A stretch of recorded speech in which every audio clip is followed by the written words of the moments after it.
Uh, okay, so perhaps Sean, would you like to say something? Sean is the director of the new center. It's based at UTS. So maybe you can say the first few words before we move into brief introduction. Let's Adam, open up.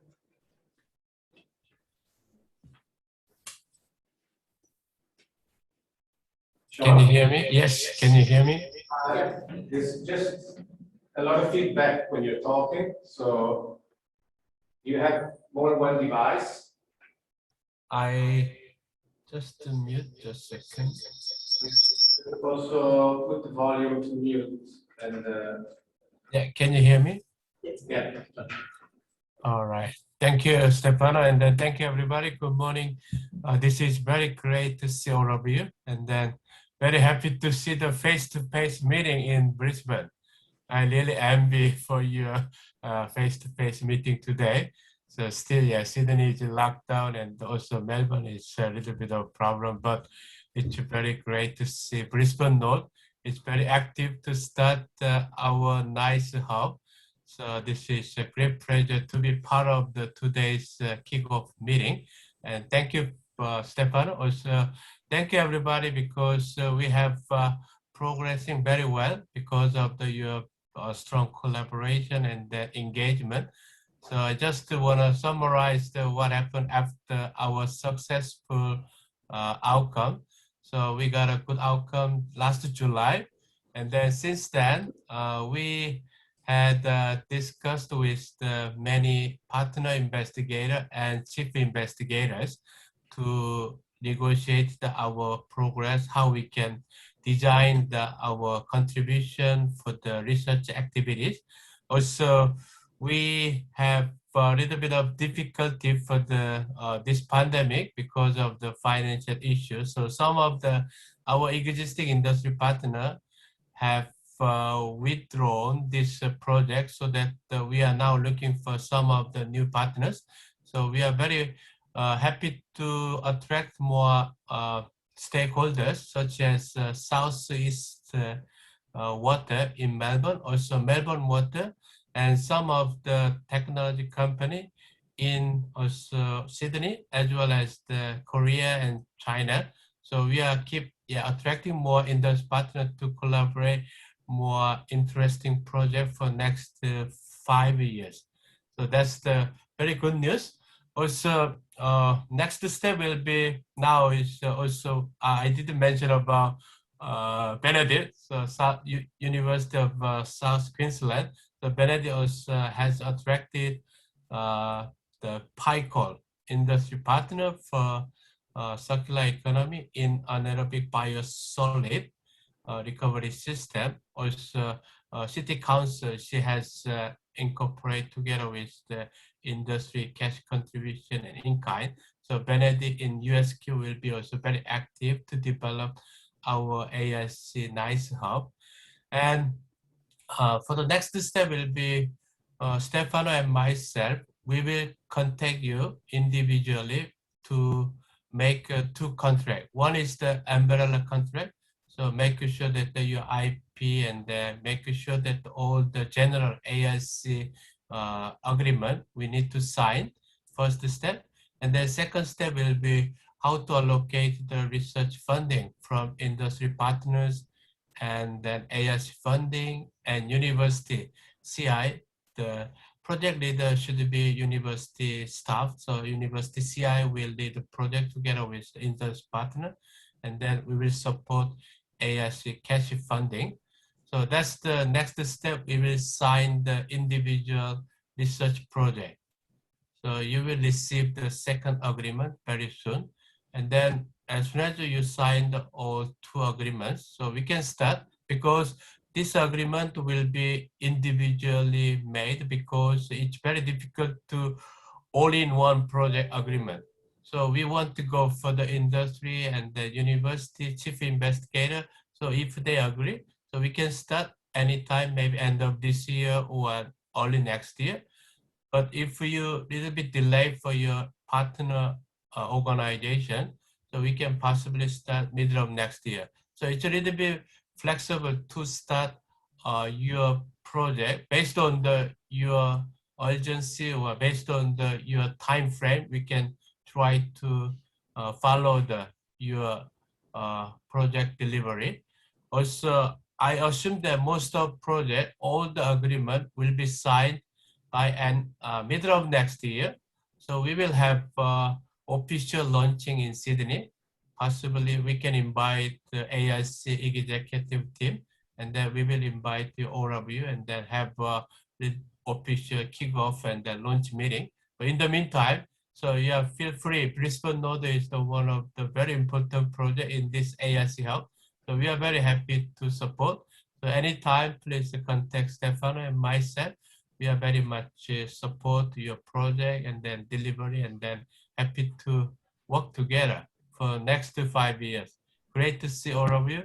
And then hopefully you can enjoy Stefano Brisbane Node meeting today. Thank you. Thank you, Sean. Yes, congratulations for your hard work that brought us here today. So let me see what I can share. Let's share this presentation to start with. Trust everyone can see it, both from here certainly and before.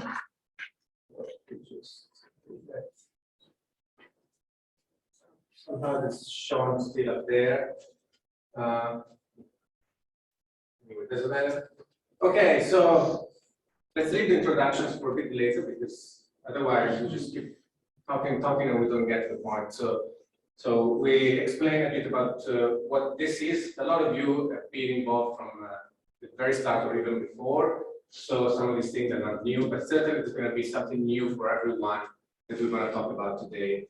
So nutrients in a circular economy, I already mentioned. Sean and I had this idea over a glass of wine in Melbourne in November 2019.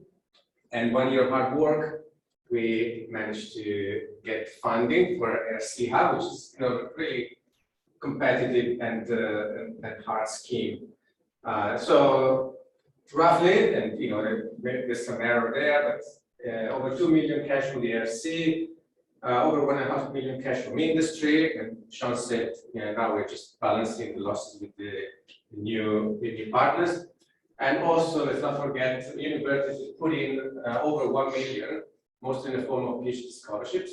But the PhD students are real people that do real work, so that's real money as well there that goes into supporting this. This might increase because, as Sean said, we are negotiating with another new partners. So,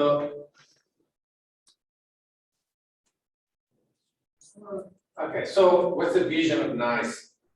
So obviously nutrients in the circular economy. So key partnership to transform the wastewater industry and build confidence for a market in reusing primarily urine as a source of fertilizer for agriculture, horticulture, particularly urban farming and parklands.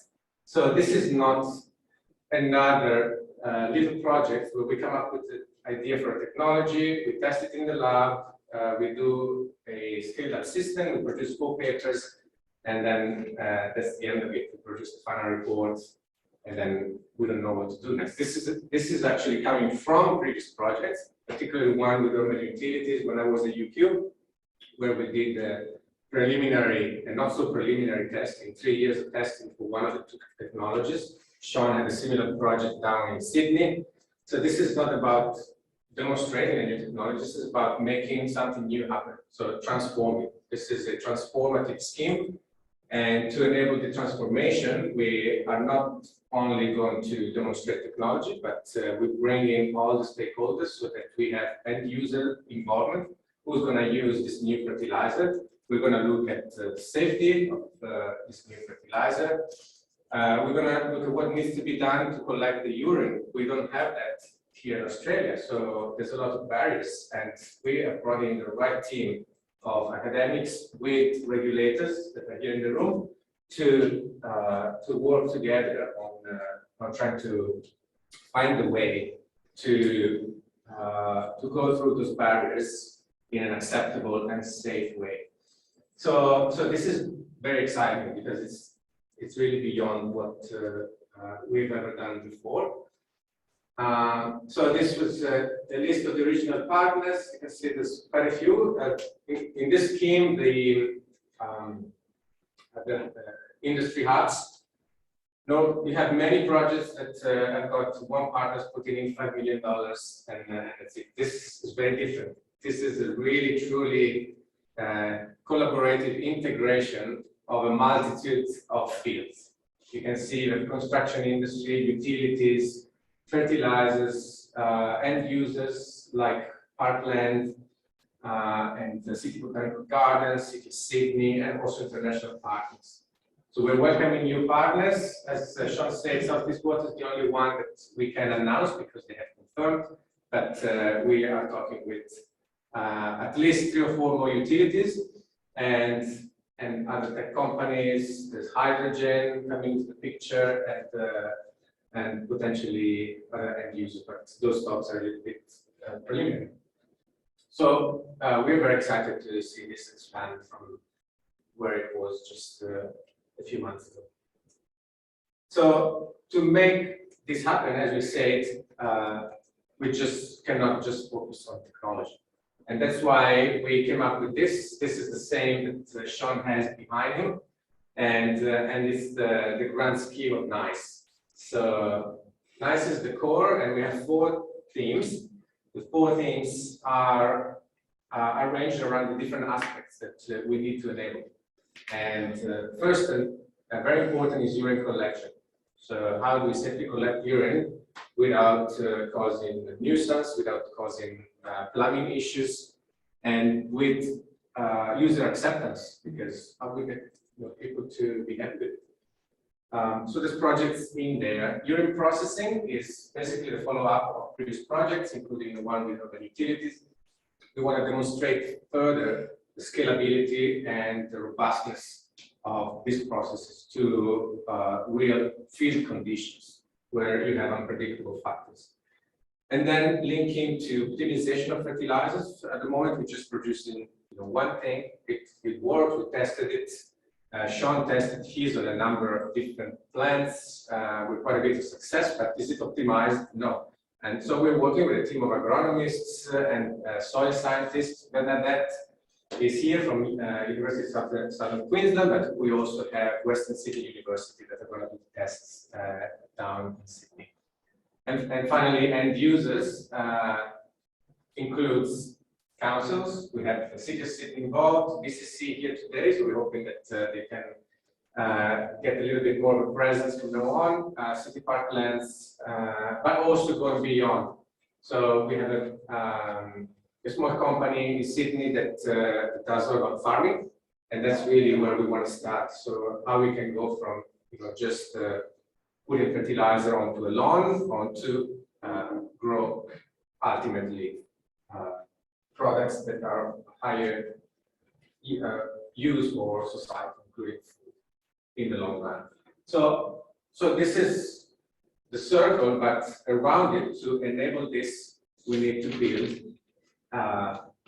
business models. So Syed here from Griffith, they're gonna do some of that work. So that is really the key. So we can work out with the pieces, but if it doesn't work from an economic standpoint, so it's not going to happen like everything else. So we're going to work it out. We have good ideas, we've got preliminary models to show that we believe in it, but now we get the experts on board to do it. And finally, engagement, learning, and communication, as we said before, and user acceptance and toilet user acceptance are essential. So we're going to engage with the users throughout the experience. So they're going to walk into this toilet, and it's going to be an experience for them. It's just not going to be something that they go in and do it quickly. They're going to just walk out of there enlightened. That's our inspiration. Our goal. But we got some. You will see later, like some pictures of toilets that you will want to walk into. To your contributions. Okay, so I know I talk too much, so I want to keep And I'm on time because at the end I'd like to leave the last half an hour to just talk and then give a chance to everyone to ask your questions and give your opinion. But this all starts from the problem of nutrients. This is just a picture of Australia, but similar around the world. Australia particularly is poor in nutrients, so we import all the nutrients that we need for growing our food. Nitrogen, phosphorus, and potassium, $1.55 billion market, all coming in, mostly from overseas, except the small streams here and there. And we grow our food, and 25% of that to export, so that those nutrients leave with the food we export. And unfortunately, a lot of agricultural processes are not optimized, but it's very hard to optimize something when you're trying to grow sugarcane or wheat on a large piece of land. So at least half of the nutrients ends up being lost for utilization of ammonia or runoff. And then eventually 15 to 20% comes to our table as food. So that's what we have. And because as humans, we consume a lot of carbon to energize our body, converting it into CO2, the nutrients are just basically in balance. We replace old protein and old cell material with new one, and so we excrete as much as we put in. And so we find all of that into wastewater. Urine is just happening to be a nice component of wastewater because it contains the majority of the nutrients as shown. So this also allows me to introduce the node structure of NiCE, and that's because we have large urban centers in Australia where we have a concentration of urine, which is what we need. And so at the beginning there was the Sydney node where UTS is. They're leading this hub, and they've developed technology there. And so there's going to be a node there involving City Sydney and botanical gardens, and now they're talking to Sydney Water again, so fingers crossed. Second node is Brisbane. It's here. It's historically coming from a collaboration between myself and urban utilities. We believed in this before many other people did, and now we've got the opportunity to scale it up. So the node structure is really related to where we're going to have scaled up trials and demonstration.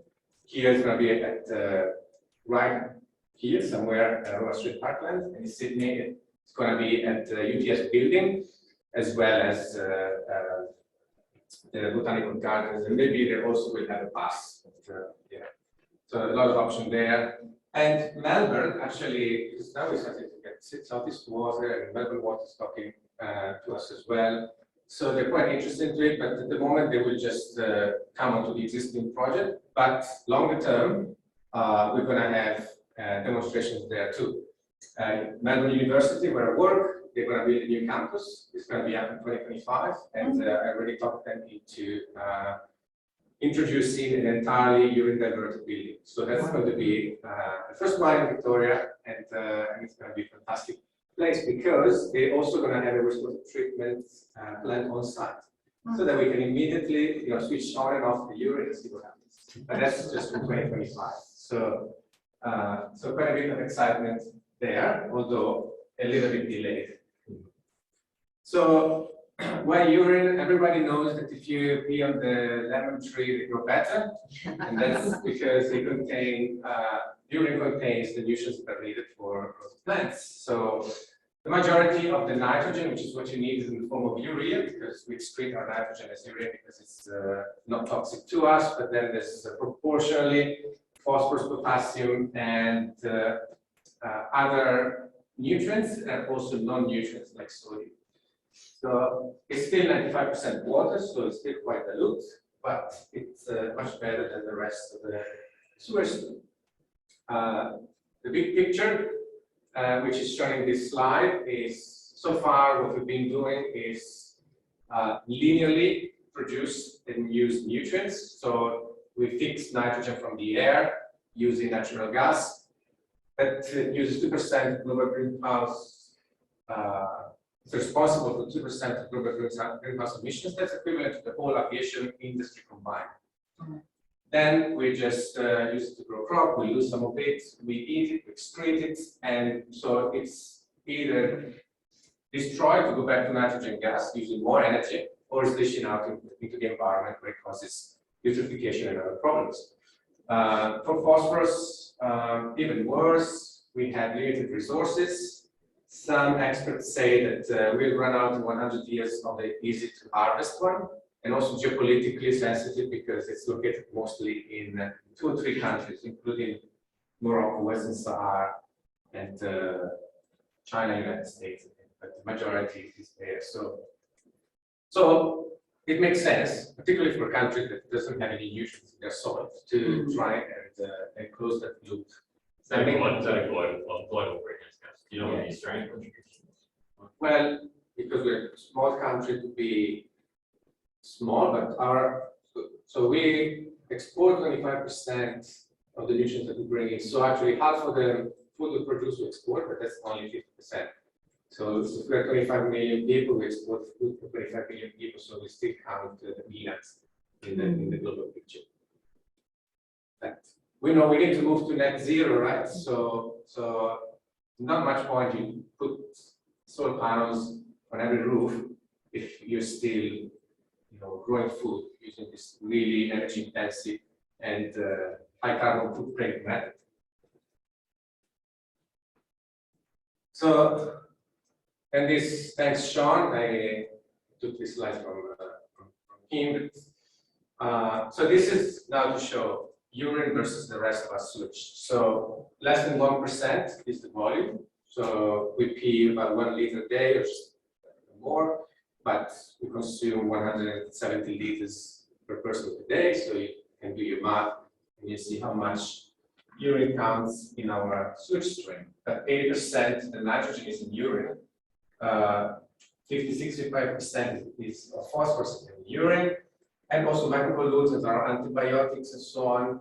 They tend to split, but not every pollutant splits equally between the two. And we find that quite a bit of the antibiotics that are of concern are found in the urine. So it's nice to have that stream separated if we are concerned about resistance as well. The benefits. So we're really talking about making food production more sustainable and potentially enhancing food security for a country like Australia. If one day Western Sahara say, we'll stop exporting, China says we're keeping phosphorus here, not so unlikely, then this really puts the rest of the world in a difficult situation.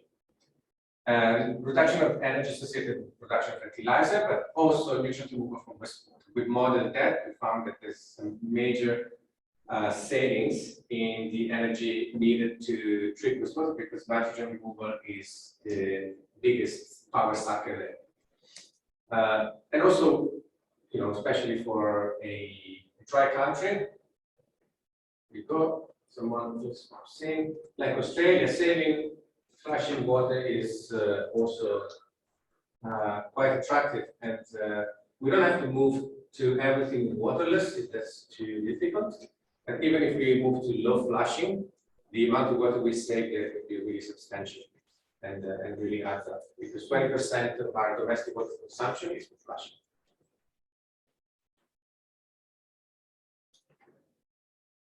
Welcoming Hayden. So next, okay, we want to move into a circular type of system. We already discussed.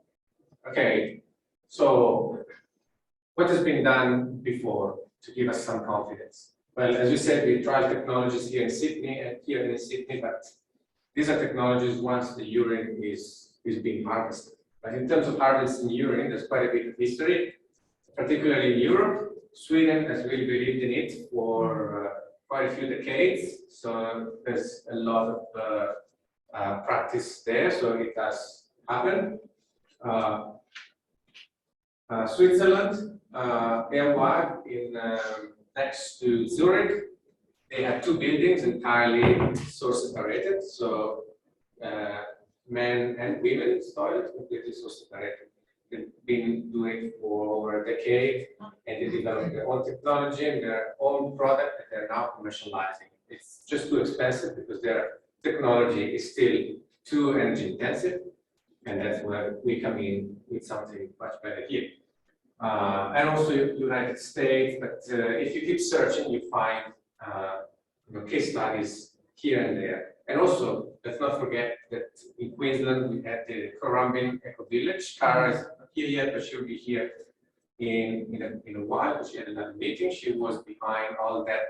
So it was a nice test there, total failure. So we actually have people here in our hub that have been involved in failed trials. So we know, they know what can go wrong, and now we know what we can do to make it work better.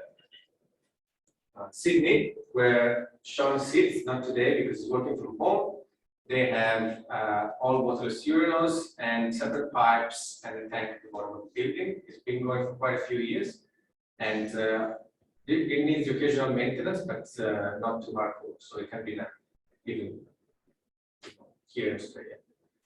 And we want to involve not only the gentlemen into this donation scheme, but everyone. So we might not even have separate toilets, but we have unisex toilet, and then everyone can use it. I think that in 2021, that would be the way to go for a project that aims to be inclusive. So this is just one example, but there's actually quite a few that keep coming up. And the waterless urinals do work. They are at the airport and the shopping centers. You might not even realize it, and they need specific maintenance, but if you're smart, the maintenance is manageable.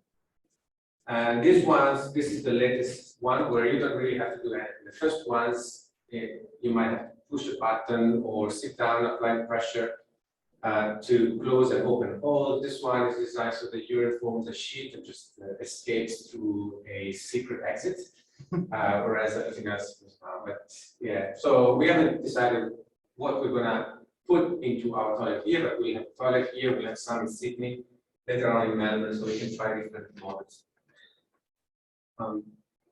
So any planner you talk to will tell you this doesn't work. This is just it's not the way to go.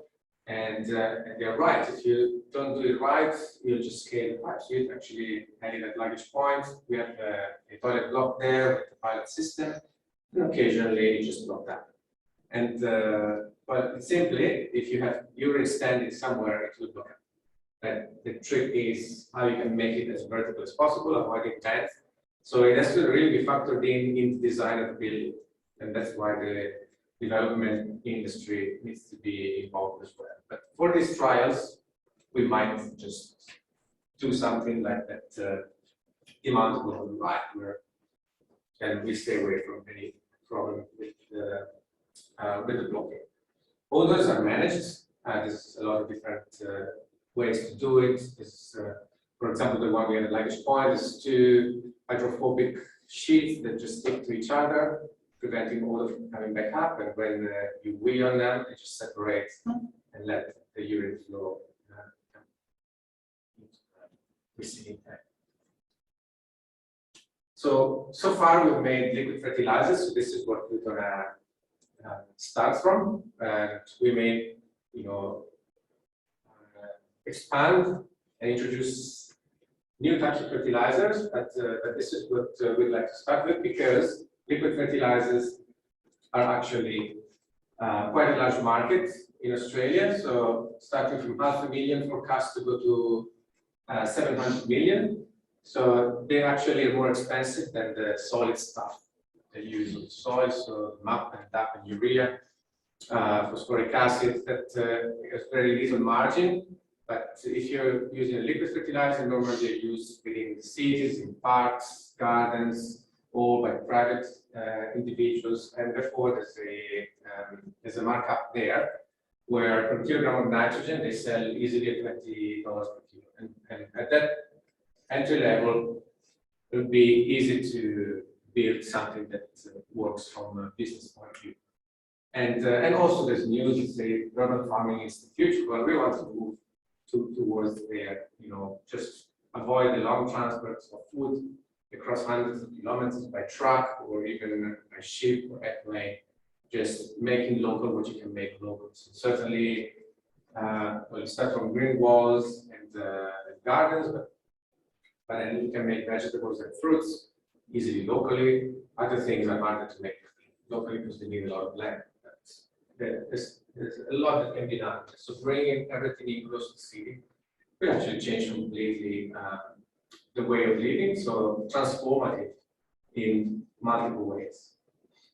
So this is just some pictures from the toilet block I was telling you about with the urban utilities. It was 3 years linkage projects with the University of Queensland, where I was working at the time. So there's some pictures of the cells that Adam, who's on the line, designed. And those are the water cereals that we used.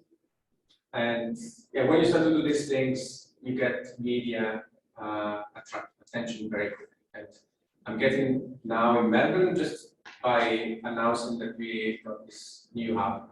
I got 3 interviews with BBC Radio within the first week. So we're going to get a lot of attention. So we're going to be the city that hosts the Olympics in 2032, and how nice it would be if we can have this implemented in the Olympic Village. So this is the process that, and don't need to talk much about this because this is not the point here, but just to show you a nice picture, it's a process where we have bacteria that chew up the urine, move electrons around the circuits, and at the same time move ions across membranes. We produce a liquid fertilizer, which is a concentrate of small ions present in urine, mostly are nutrients. And the goal has always been no power, no chemicals, no process control. We demonstrated that it works much better if you apply a little bit of power, then you get a lot more rates and density of processing happening. And so this is what we really have done, and this is also the basis of what we plan to do at the Roma Street Parkland. So it's just a scheme of the reactor, but as you notice, we'll have hydrogen produced at the plaza. That's good and bad. We'll talk about that because when we start to scale up, there's quite a bit of hydrogen there. A hazard, but also an opportunity to actually do energy recovery and really bring the energy consumption, net energy consumption down to very low level. So this is the fertilizer that we produced. So we don't have to look at all the technical things, but if you're interested in what was in the product, it was a liquid with 2.7% nitrogen, very low phosphorus. So that was one of the issues there. We lost the phosphorus at multiple points, something to work on in the future. Potassium, sulfur, so all good. We also had a lot of micronutrients like cobalt, zinc, stuff that you don't find in a lot of chemically produced fertilizers. Also organic matter in the form of acetate here, so it might not be the best form of organic matter, but when you put it on soil, it will be converted into biomass very quickly, and that might help with the soil function. And sodium is always there because we eat salty food, and that's sort of our enemy. We need to manage it. So how we manage that is something we will work on during the half. Yeah, this is my tomatoes growing on the right on the Yugo fertilizer. That should be just water. Okay, so Chris was talking to me at the start about what happens to antibiotics. So we will look at that through Project Griffith. We will look also at microbial risks in a more comprehensive, holistic way. But at the time we were piloting this technology at Larry's Point, we did test whatever we could find in there, and we could find a lot of stuff. So all those, you might recognize some compounds, paracetamol, caffeine, of course, nicotine, and there's also there's antibiotics, there's a lot of stuff that I don't even know what it is, but it's all our pharmaceuticals. And it's a huge range of concentration. Some are active at low concentration, so we don't take a lot. But paracetamol, we just take loads of it. And so if we look at the removal, which is these bars, they're all around 99%, but there's a few exceptions. So we need to look at what happens to those compounds. They're probably small, they're probably polar, and they can actually go to the membrane to some extent. So we really need to go into a lot of details here to see what's the real risk looking at each one of them. Paracetamol, because it's so concentrated, despite we remove most of it, you can still measure close to 1 milligram per liter in the product. So, but you take 500 milligram, 1,000 milligram for one pill. So you can imagine there's a heap of it in the urine. So that's it. So that's 30,000 micrograms, 30 milligrams per liter in urine. So this is going to be addressed further, thanks to Anne, who is going to be leading this project out of Brisbane. And so this is the Sydney process. Let's go through it just very quickly, but it's completely different. It's based on firstly oxidizing the organic matter and the ammonium to nitrate, but only half of it. So then you have ammonium nitrate. It's not explosive because it's not concentrated. And then you distill it out and you make your product that has a very similar composition to the one. This is what Sean has been developing over the last few years. He's a membrane guy, so he likes to membrane into everything. And so you get membrane bioreactor there and membrane distillation. So, but they are actually further ahead than here in terms of their trials on plants. They have vertical warming, just fertilized with the stuff. And some nice pictures from their setup as well. And so we will interact with them. The Brisbane node is going to be based on this technology, we call it U-Gold. And the Sydney node is going to mostly be based on the U-Val technology, but everything is going to be eventually showcased in Sydney when we have that event, whenever we can host an event. We have one reactor, U-Gold reactor down in Sydney already, but no one can get to it at the moment. There's no urine either, they dried out completely. So the challenges of the pandemic. So this is the list of projects. So 12, I think.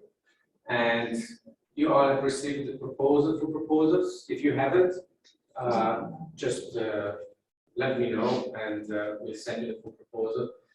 But under these projects, there's that circular scheme that I showed you at the beginning. So toilet design, technology, fertilizer, and users, economics, and engagement. So within the Brisbane node, so we define the Brisbane node by activities that are led by institutions here in Brisbane and around the pilot demonstration here in Western Ireland. And so project 2.1 is upscaling of people's technology right here. 3.2, assessment of chemicals, biological safety through Griffith.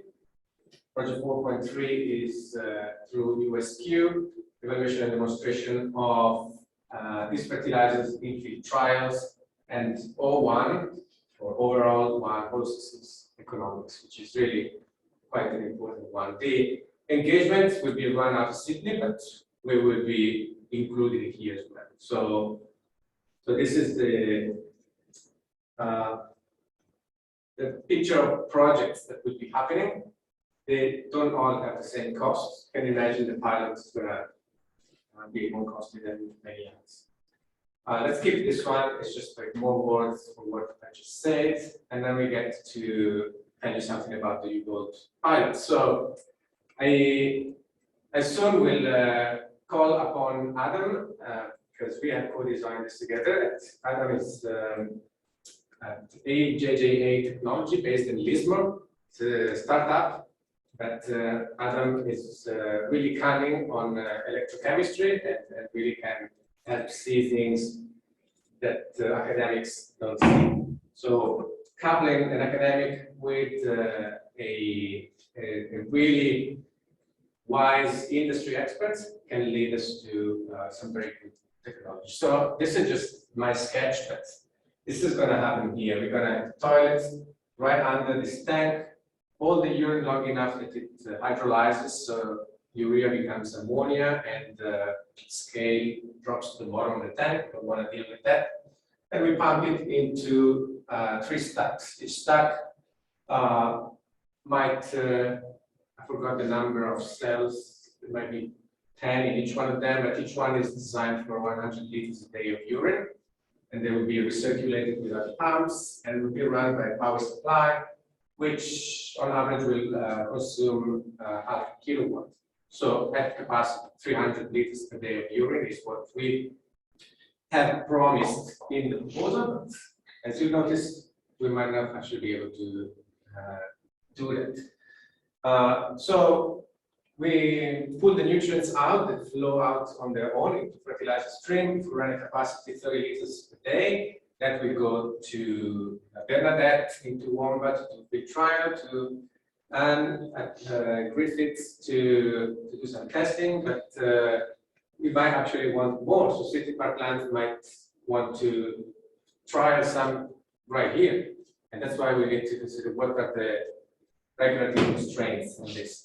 And then we had Graham say it on the line, and he said we might take some and try it out up the sunny coast on some of his trees at Nutritech technology. So what is not pulled out is just waste. So 90% of the water is rejected together with the antibiotics. At the moment, we just dump it into sewer, but follow-up projects could include treating it to remove the antimicrobial potential from it. We said, so 30 liters per day, that's quite a bit, and that's why we are also thinking, okay, so within the time frame of this hub, can we actually set up something so we can actually bottle it and sell it? So this might not be profitable initially, but it would be a huge way to showcase it, and like they're doing in Switzerland at the moment. And so producing that much on a regular basis might help us set up a new company in a production line. So that hydrogen I talked about, if we run at capacity 4 cubic meter a day, could be converted by fuel cell to 0.3 kilowatts. So you can see you can recover more than half the energy put in. It's already low energy, so it's around like 4 to 5 kilowatt hour per kilogram of nitrogen. But potentially, we didn't think about that before, but rather than dealing with hydrogen, we could reuse it straight away to recover energy and improve the energy balance. So, yeah. There's no 3 liters on 3 stages, but they also how much balance are you expecting? The 4 meters a day, 4 cubic meters. What's that like? So much. It's not much. So my brain works to kilowatt hours. So if you can actually convert it into 0.05 kilowatt hour per person per day, which is 1% of your electricity consumption at home. Yeah. But you don't peak a lot of carbon. So and that's really all the carbon in the P that is converted to electrons and then are converted to hydrogen. So Adam has a few slides. So I'll just bring up his presentation and you're just going to talk a couple of minutes so you can see what's going to be inside that box before we talk about where we locate it, do we get enough urine, and what are the issues and constraints. So I'll share this other one. Is this the one?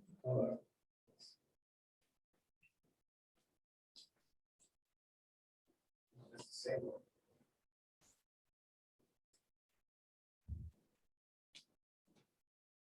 You have to go into the folder. Is it open?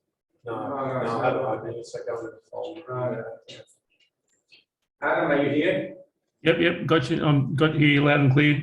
Want to Right. introduce yourself while I pull this up? Yep. Yeah, so you're Adam Blunt. You got 5 kids, so Tony here is not the only one. And they can contribute a lot of urine. So this is where we get partners that have a lot of kids so that we can get more units.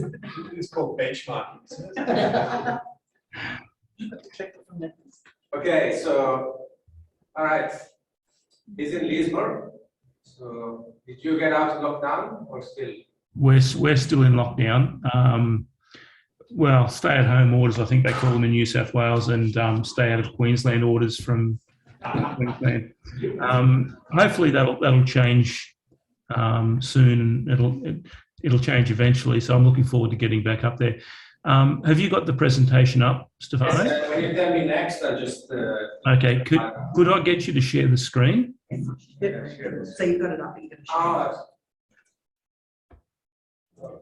So just, exit.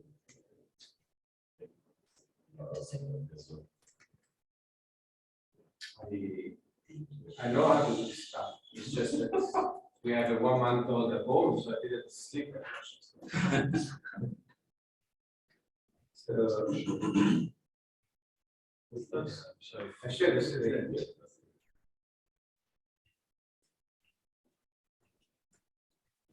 Is that good? Yep, I can see that now. Just share the whole screen. Right. So actually already, okay. So if you want to scroll through, just leave them up for a few seconds.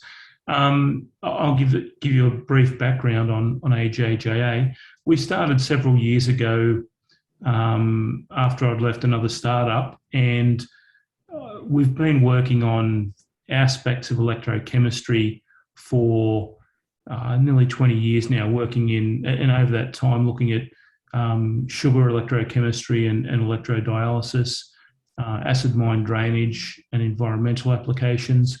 And in a previous company that I'm not engaged with now, we also did some early design for Stefano. So what we're thinking of for the pilot is to containerize the system. We can actually include everything that we need in a container. It allows us to build an easy bund, so we can make sure we capture any spillages, and the container actually makes it very easy to obviously to transport to site. But you can see in the first couple of slides, we've got a 20-foot container that's got side opening doors.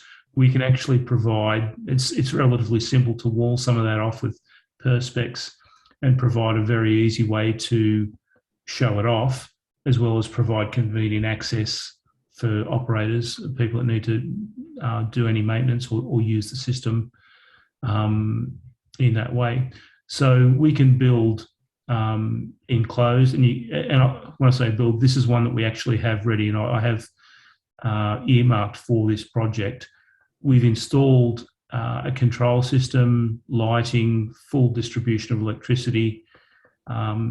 The cell and the tanks that you see there are a small pilot we did on another project, but that's really about the size of the pilot cell that we're proposing and that we've designed. So there'll be a few changes to it. That cell is a 2-chamber cell, and you'll know from Stefano's presentation that the U-Gold system is a 3-chamber cell.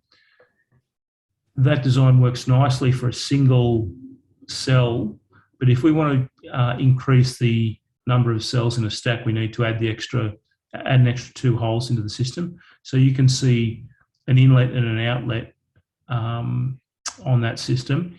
If you scroll through to the next slide, Stefano, as we put it all together, that system has 2 chambers, and if you consider that in building that, we'll have a membrane between the 2 open chambers. So between the 2 open chambers there, right in the middle, we'll have an ion exchange membrane. That's how we form a 2-chamber cell. By simply putting in another open chamber and an extra membrane, we form our 3-chamber cell. So if you want to go to the next slide. Effectively, one of the things that we need to take particular care of is getting flow distribution. So making sure that the liquid doesn't channel and really have dead spots and dead zones in the system. So this is our design for a 2-chamber cell. And if you go to the next slide, Stefano, this is one of the adjustments that we've made for a 3-chamber cell. So you'll notice the extra holes and the different distribution.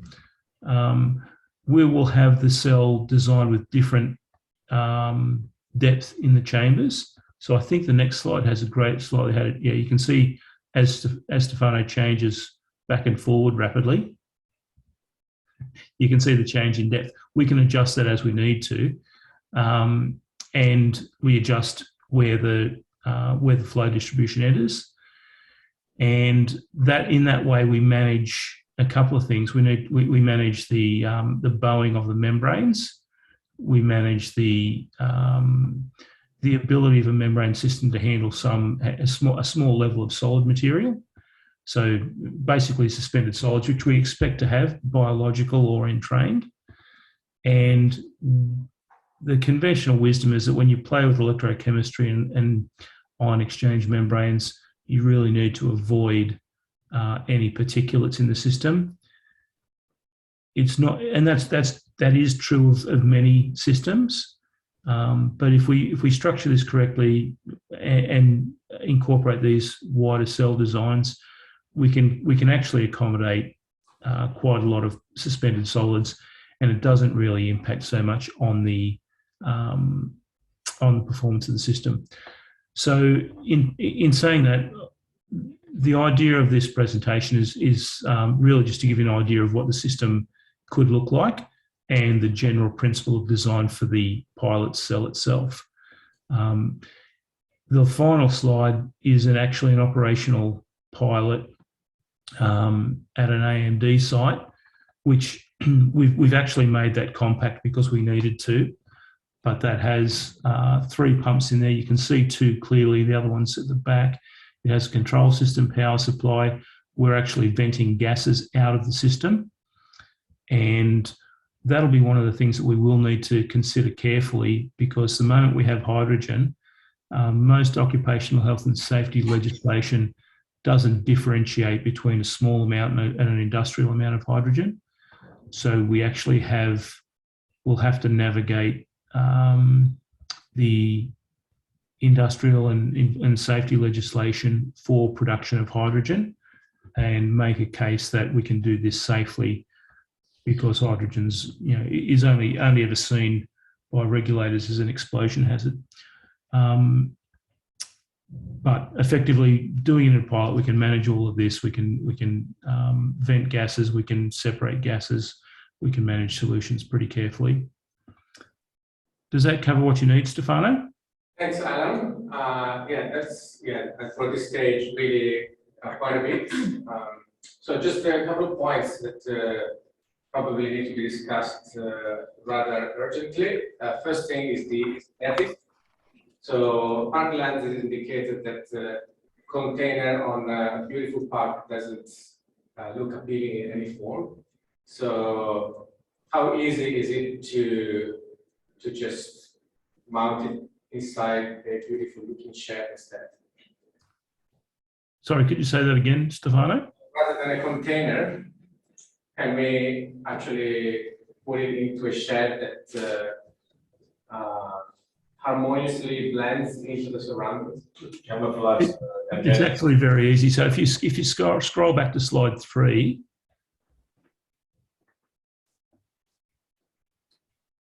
that's actually a skid-mounted system. So you can see that it's on a frame. We've got the control box on it. So that wouldn't be the design that I would use for UGold, because it's a little more complex, but it's easy enough to build that as a system that we can slip into a shed, or however you want to, however we're able to deploy it. Yeah, urban art. I think, yeah, if the team, the corrugated look, raises eyebrows. So it's easy to actually, camouflage, put a paint and the art and everything, and also put some papers at the top. Leave that and open, you will see that all plants are grown, so it's easy to hide. Fertilized plant. So, but it sounds like this is pretty important. Yeah, look, I think that's one of the challenges we face in city parklands. We manage close to 100 hectares of public space that's open 24/7. Public perceptions our business. That's why we do what we do. That 100 hectares ranges from Southbank Parklands, Rome Street, and now Victoria Park. So it's really important that I think whilst we advocate this great message, that it's presentable, and I think that that's achievable. We just haven't landed on that point yet. I think also the logistics of it as well, to really try and advocate that minimal impact, but yet advocating such a great outcome. And perhaps then that's a great idea about when you look at it as an educational piece, that having something growing over using the byproduct could be, oh wow, gee, that's really green, this is a great thing.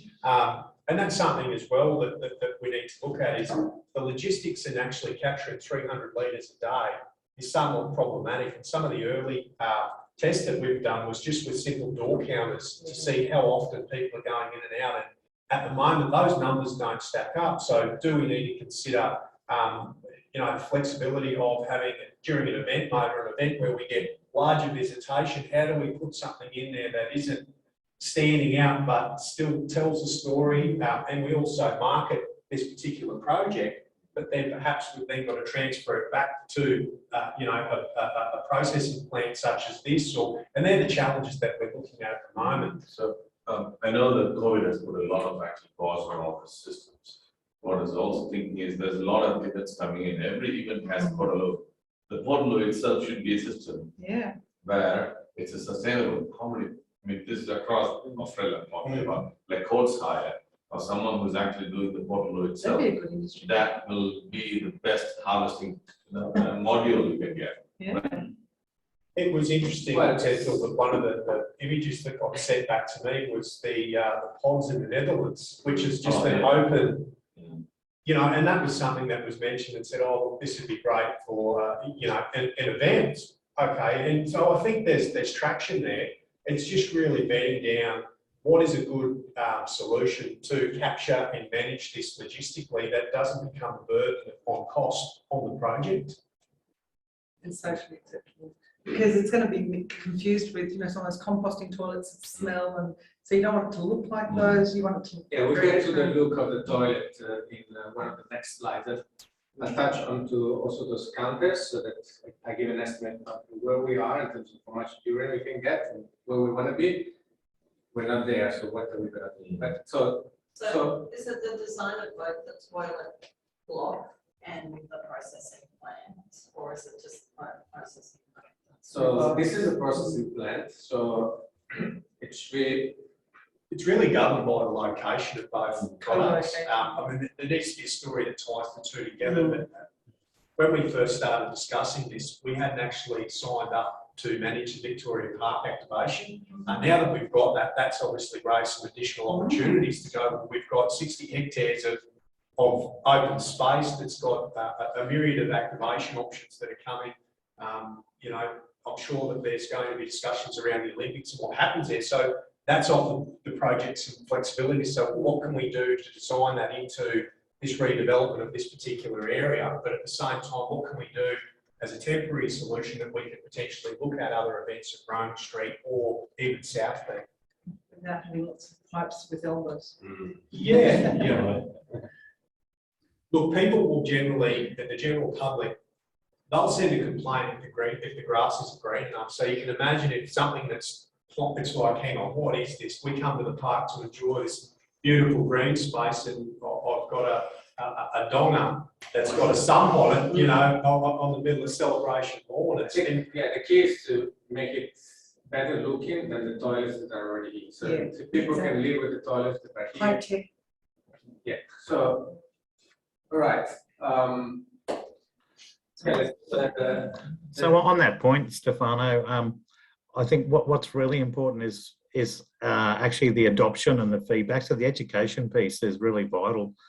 So some of the comments that were made there about it, if it just looks and appears like a long drop toilet, then we probably haven't been successful in bringing our customers and our community along on the journey. And I think it's really important that some of the points are being raised by the other stakeholders. If they're married into that, it'll be a much better solution. It'll be more actively engaged by the community. I think if the community doesn't have this high level of adoption towards it or this curiosity to embrace it, then we've probably missed getting the volume into the toilet, missed getting the engagement, and all sorts of things. So I think this part is probably key to attracting people into the product. But then the product also needs to be, oh wow, this looks fantastic. How great's this? Doesn't stink, doesn't smell, attractive, acceptable. I wish I had one, and maybe there's some ways around capturing people's experience when they walk in and walk out, as to the perception around your own separation was this, and then when they left, it was that. And so some of this could really help with the adoption and the design of future products as well. Absolutely. And that project O2 that we got is really around also some of these issues. So we currently led, yes, but Cara just joined, is going to be the node representative. So we're thinking, things like immediate feedback, like on an iPad, like when you walk out of the airport toilets and you just tell them what your experience was like, but also more structured interviews for people that volunteer for it, so that we can, improve as we go based on the feedback that we get. I think that's a really extremely relevant point, and it could be really make or break. If people don't like it, it's going to stop there. The circle has to be connected, and this is probably the most essential one, together with the farmers or parks being able to use the final product. That is part of the business case as well, like adoption and quality of use that will affect the overall outcome. Okay, so just switch back to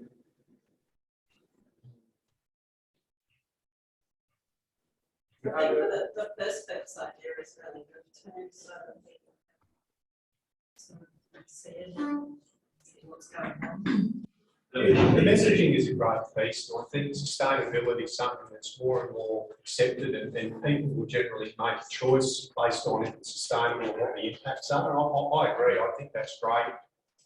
Where it's problematic is how you present it in a way, and I think, unfortunately, public perception, you only get one chance, and then it's, it can swing either way. And I think that's where we're sort of balancing at the moment. How do we do it in a way that is well received, that people get on board, or without losing too much interest? But we can start piloting that social stuff even before any of them are built, with lots of What's the demographic of your visitors, like, is it people with kids, Families? or is it?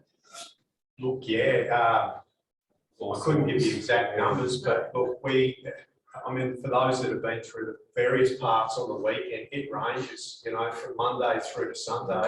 So we need mini toilets. We need little ones. Yeah, look, that could be, to increase the volumes. I think generally mum or dad generally is there to help, but. So actually, yeah, I'll skip some slides and go to this because we started talking about it. So are we going to be able to get enough urine? That's the key question. When we ran the project with urban utilities back a few years ago, that was the big problem. We sized something up thinking we're going to get, in that case, it was probably 20 liters a day, and then we got 20 liters a week. So it was going just pretty slow, but we solved it. We started to collect urine from the university, bring it over to luggage point. So just going the same way as the sewage goes, but coming in a drum and ending up in the same place. So I got this slide from Mark Evans sent me some of this stuff. Yeah. So we put some loggers on the doors of the toilets down at the barbecue area here. And there's 10 cubicles in there. So that's quite a few, and that's the usage that we could gather out of it. So the first point was a Monday, so that was inclusive of the previous 3 days. And then the other days are weekdays. So you can see it ranges between over 100 to 300 visits a day. So we don't know what people are doing in there, but if we make some easy assumptions, like 200 meals for urination, that translates to 40-60 liters a day for the whole lot, 10 cubicles. So how can we get 300 liters a day out of one? So it looks like it's just the problem is huge. These are winter numbers, and even people are not going out as much in COVID times, but in summer it might go up. But how much? Maybe the only time we can get enough is if there's a festival on the site. So we're going to site something for 300 liters a day, but then only 3 days a year is going to be used capacity. Perhaps it's not ideal. So definitely at Sydney, they have the whole building, it's already there. So they got the volumes there. Yeah, we discussed even, are we going to be able to put the toilet in different locations where we have events, but then, moving it like on a crane truck and then moving the urine, a huge tank back to where the treatment system is, the cost just cannot cover with the budget. So really it has to be in one place because that's the cheapest way we can do it. But what's the best place with what we have available? So like probably not right next to where you have 10 cubicles, because then people of course have a choice, but that means they still might go to the normal ones, and the numbers are already so low. If we look at the individual toilet, so it could be as low as 30 in one day or less. So that's in and out, divide by 2, 10, 15. So we could really end up getting 1 liter in a very worst case scenario where we would go 300. Stefano, is that other research that said that people have to have a choice? Like, is that? Well, you have to give them a choice, but at the same time, there's many toilets also nearby in the parks. So I don't know if, Because I think, I don't know, maybe the choice is that they have to walk another 500 meters, so they're more likely to use this. Do we have to have them choice? Yeah, I don't know. It's not social. I think the choice is because before they already had to go to that toilet. So you can argue if we put in a toilet, but there's no other toilets today. Before there was 0 toilets there, so they still had to walk. You would need to have disciples for that. Well, Unless so you make unisex just can we make it accessible just, to anybody. Yeah, universal, so that. Yeah, So all the toilets throughout Ryan Street are unisex. We don't actually have male or female, and that's really just for patronage usage. It would be too hard. We'd have toilets everywhere to accommodate each. So yeah, this is one of the big issues to work through, because There's only one unit. Is that right? well, we don't know it in terms of costs. So it's going to cost us, $5,000-$10,000 to get a nice demountable, and we can't fit so many in the budget. Pilot itself is going to be 100,000 all up. So The other consideration we brought to that is the logistics. It costs a lot more to move a larger unit than it does, and we've got a lot more flexibility with a smaller unit to push it into some of those event nodes where we might get a really big use. The other thing is with connection into existing sewer for overflow. That's an important consideration as well. And it's sort of that balancing act of what's big enough to get more volume, but what's too big that we can't actually get the flexibility to put into different spaces. Depending on the event, you could get more amphetamines and drugs in. Well, you know, As long as it makes it grass. it gives you more, More interesting. more fun. I mean, you can, distill. So we can start from the classic ugly looking Ugly. Waterloo. Move on to something that would fit this project better, and those are the ones that this company, Waste Developer, Waste D, is developing in California. We had a talk with them and asked them if they can send us one of the toilets in kind. Oh. They don't know yet, but we can even pay for it, You can see from a public perception point of view, someone would want to walk into that thing and they're going to get teleported to the next favourite spot as opposed to, a team shed. Feel like you're doing time. No one wants to feel like a construction worker. Yeah. I mean, personally, before walking to one of these, I really need to feel like I'm about to die. Because when you open the door, In summertime, you actually do.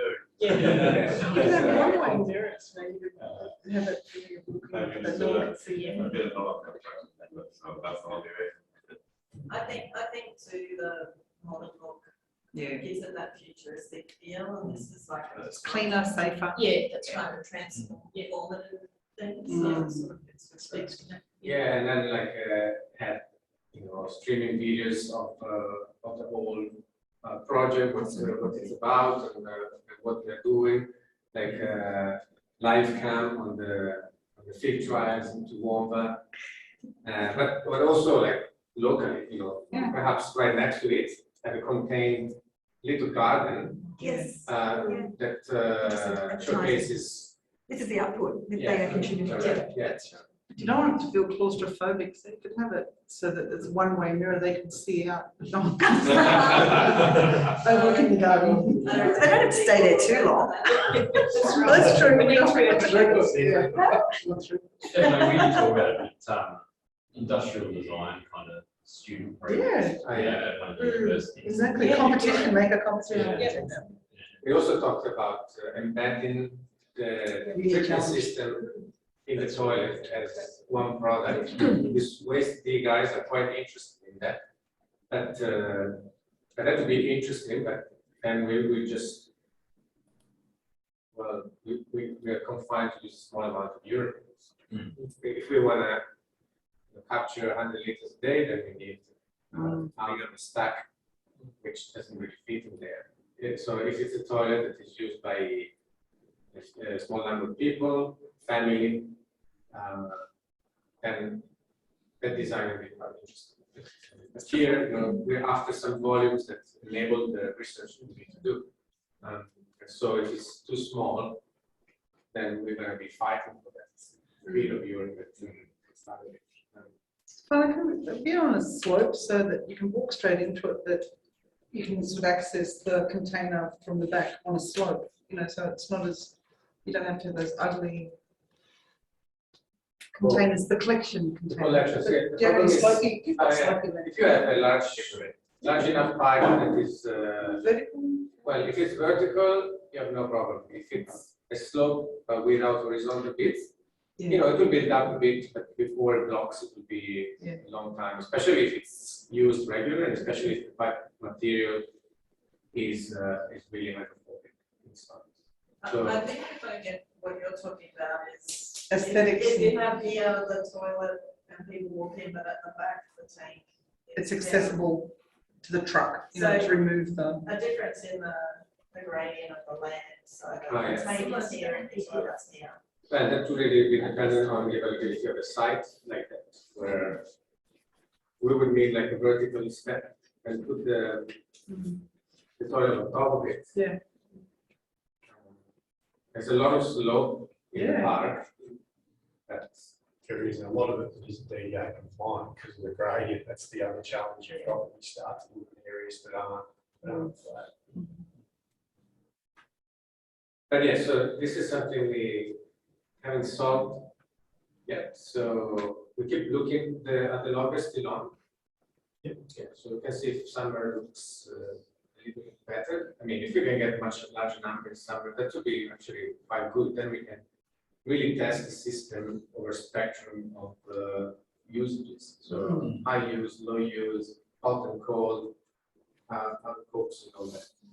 But if it's still low in winter, but also let's 10 cubicles. Now you gotta convince people to go into that particular one and all that. So obviously being attractive, or can we, Can like even school trips, have a bring school classes. raffle, like give raffle tickets, or what they do for vaccinations. That's You can put money there.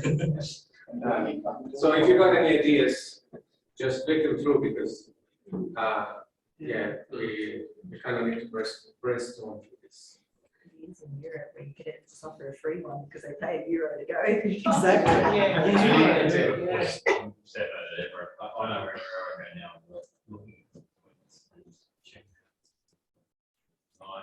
Curiosity. yeah, so I think everyone has. Need to promote curiosity. Yeah, send us a sketch, if you can't fall asleep in the night, you're there, and you got a pen and paper, and you just sketch it out.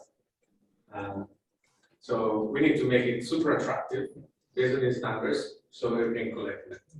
So we're gonna order this system from Adam, and then if we can't really use it well, we can still send it to Sydney. Yeah. And they can use it there, but we still need to make this node operate. So we can we want file to it. get as much as we can. If we've got good photographs or sketches, we can file it in the social thing with sort of focus groups of different ages and families. And So to make it more attractive, like the same, the blue border, a lot of graphics, something that actually turns or turns to graphic. It's a different pleasant color, like a garden or something. People be inclined to go there and again. We'll start with that, then we get more traction. Right, this is known to go in this one, but the easy solution to change the same thing without much of capital is to apply a vinyl wrap. Yeah. So vinyl wrap on like garden-based background. yeah, So people will actually forget what's it's a presentation of the view. Right? Yeah. So internally, externally, they can actually do that. That's a cheaper solution rather than redesigning, asking for anyone that's existing structure there. You're not actually altering anything, not redesigning. Always costs a lot. Remanufacturing, so altering the same with the vinyl cheap wrap. So fastest, easiest way. doesn't look disabled accessible. No, disabled. There are disabled, but Is they'll be bigger. Yeah, the blue one's actually an ambulance toilet. The blue on left, Yeah. yeah, but it's ugly. But what about the third one, that wasty? No, that's US. You talk, yes, it's fun when I'm talking. But that's only one. By the time they send it from US. They haven't quite fully developed at the time. Is that right? Or they were right in the middle of Well, getting they started things together. to manufacture the first few, so they're really new. And they were pretty They keen. just they're startup. Mm. But yeah, they want to collect urine to make fertilizer, so they're really quite behind. Yeah. Scott, what was the offer from Chris? Did you say you just pilot like capital design? I reckon it's the focus group thing. Like the survey, people don't write much, but if you show people things and focus group it, and then you get their instant feedback on what do you like about it, what don't you like about it, what little features are important to you. It's cheap. Yeah. How do you do that? Focus groups. So I've run a lot of focus groups, but often we set up in a library or it's just a public space here at the parklands. It's not hard to, and you can actually go through these recruitment companies to buy a representative type of group to focus group and stuff. Yeah. And we could link, as you said, I think we talked last time about getting some design students, or there could be a bit of a competition around that skin or that vinyl. With the architecture. To make it a competition, and yeah, there's that attraction, like People like to join the competition. Yeah. Yeah. Gets that interest up straight away. And the prize is their design goes on our logo. Yeah. Oh, it goes on the toilet. Yeah. Oh, right. I know, but Oh, they're- yeah. That was something that we did when we were talking about some in-kind contributions of Yeah. buildings. Unfortunately, we're faced with a bit of a supply-demand issue at the moment with the portable buildings industry. And that's what we said, well, here's an opportunity if you provide the building, we include your logo in a bit of like a skin that would market what it was. The problem we faced was they've got no product to contribute. It's a case of, I guess their business model is to make money. Do I contribute? Why would I do that when the market's busting at seams and I can go and park, the worst bit of product I've got on a building site and get paid for it? So, yeah, it was disappointing, but we face that even with the purchase of buildings for projects we've got at the moment. We had 3 companies actually just declined to tender because they've got too much work on. So, yeah, it was a tough one that we were faced with. It makes portaloos. Maybe they'd be interested in. getting a sustainable version. Yeah, because Some down greenwashing. the track, if it works, these things go out and then they've got to get rid of what's in them. So if part of that getting rid of is actually a product to supply, the interest in that downstream. It's probably the hires. A lot of them are imported direct out of China. There's not a lot that are manufactured internally. There's a few of the blow mold companies that will make their own tanks and that, but I think it's been very hard for them previously to compete in that market. Things have changed a little bit now, and people are slowly coming on board with self-performing a lot of those tasks, but it's just trying to find that right company and then can they do it cost effectively. So the other question I have is where does that urine go currently? Once it's From Portaloos. yeah. There's a truck which actually goes, typically on the construction side, as you can see, Queensland is actually busting the construction side every single day.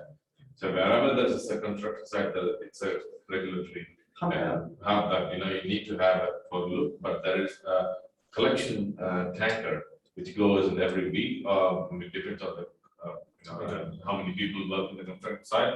Sometimes the supervisors actually call, get there, or it's a regular intervals they go actually collect and put it in the store. There's a tank collection tanker. It's sucked out. And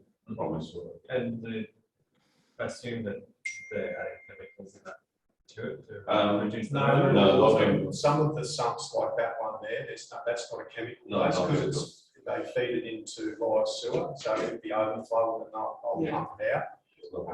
But yeah, look, it's a cost to every construction and development company. If we can actually pull it out, but again, it's mixed with feces and also urine. It's a combination. It's like only a flop. Unless you alter that with the other side where the urine gets collected and then the flop where those feces goes there. And that has to be in proper the design of the outlet, this urine collection. It can be done. It's not hard. So just whether a mold, right? what we get, it will have to be modified for urine separation. Yeah. Do we have any stakeholders involved in that green labelling, certification, green sustainability stars? They green buildings. I don't know who gives green certification. What's it called? NAFR. That NiCE is quality control. ISO rating. ESCO rating. Yeah, that'd be interesting if we could get whatever we develop given our sustainability rating stars. Then companies will want to have it because they want it on their books that they're contributing to.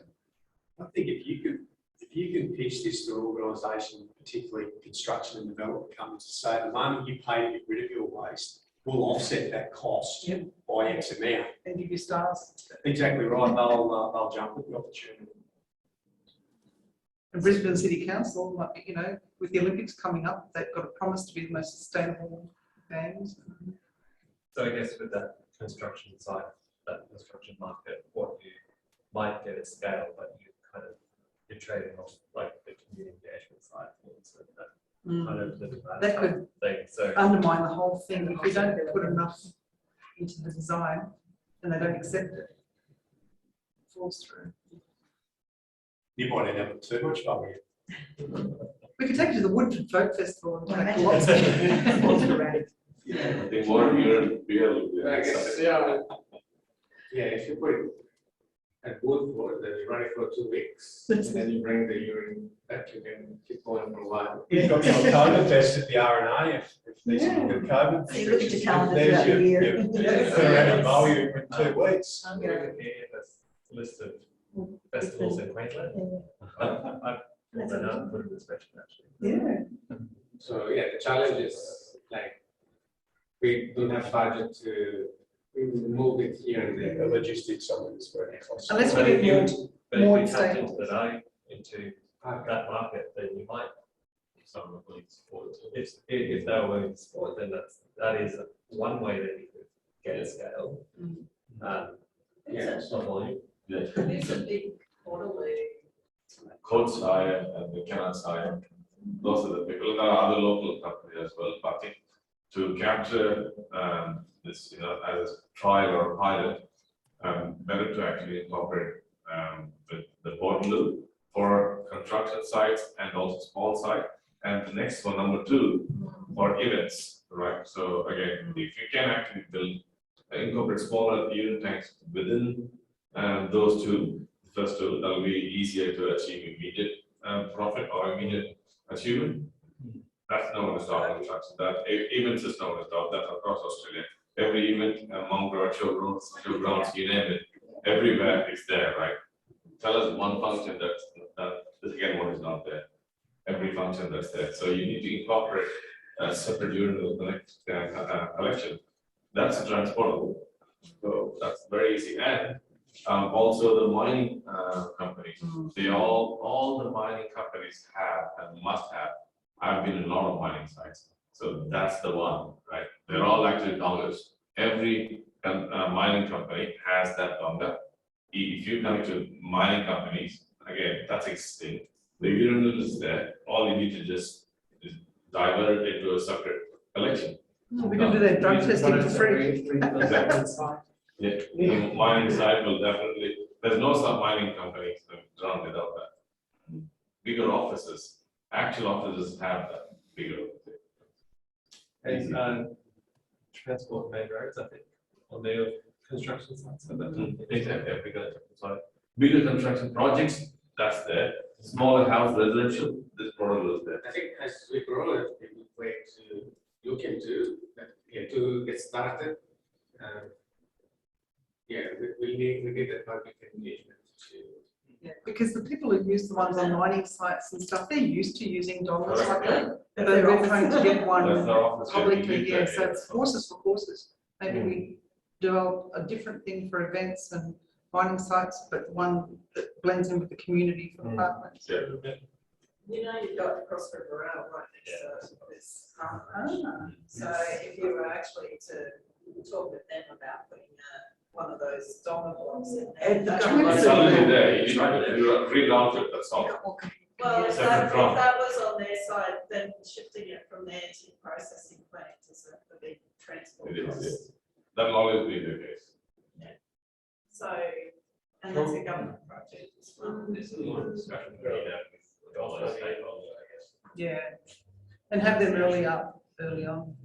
You kind of need something fancy like that in the parkland and that's a public sort of facing thing, but then you need more urine to do the project. So finding an active construction site where you could put the donor. Yeah. There's so many infrastructure projects happening, every one of them has that. And we can't be that. And they don't care that You it looks can't. like that. No, they don't. Exactly. No, it's a separate drum, so there are, it's visible by the fire, the plumbing, the pieces. The urinal is like separate plumbing, you can see that, like a big stainless steel one, you can see that. So those things, for men's I'm talking about, so.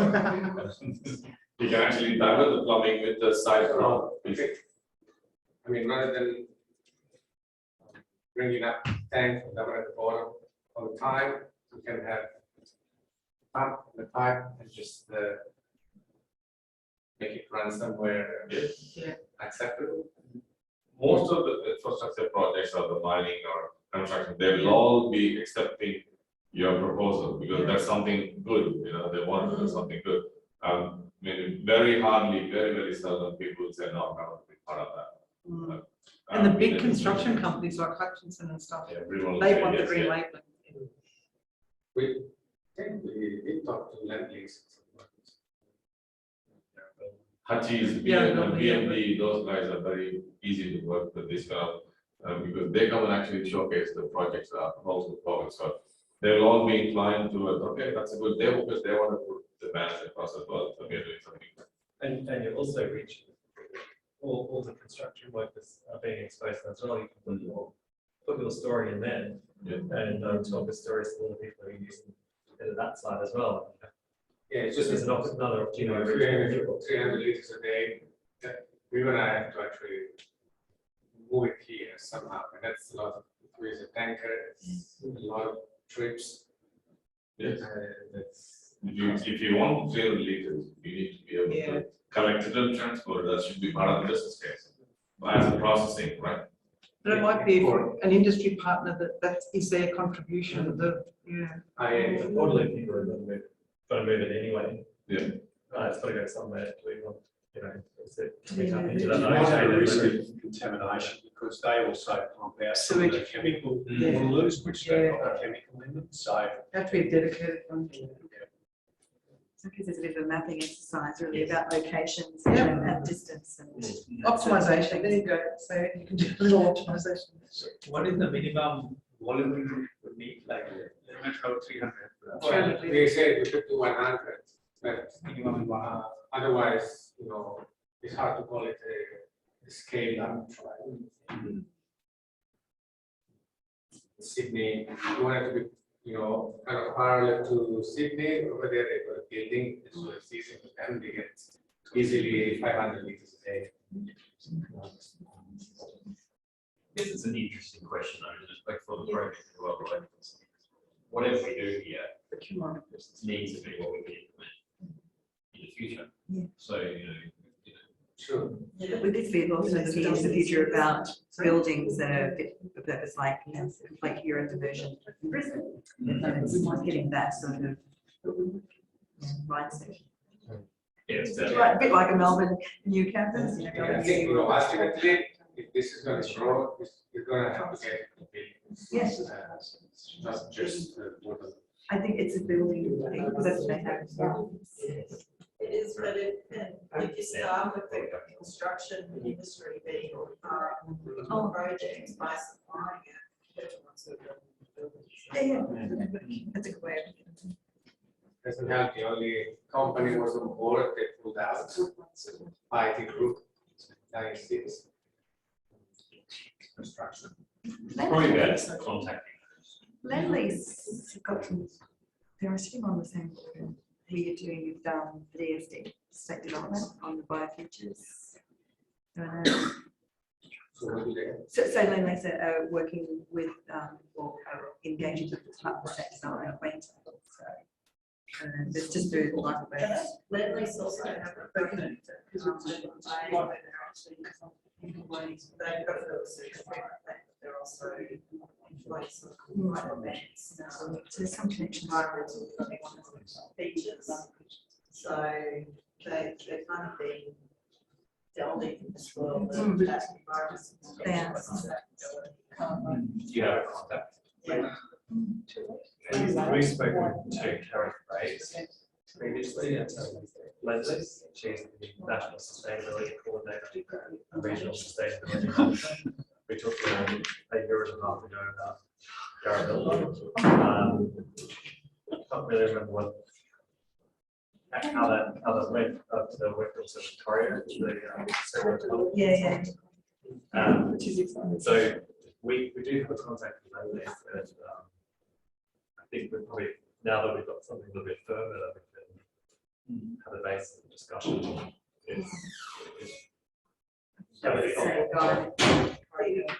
Yeah, and that's circular economy base.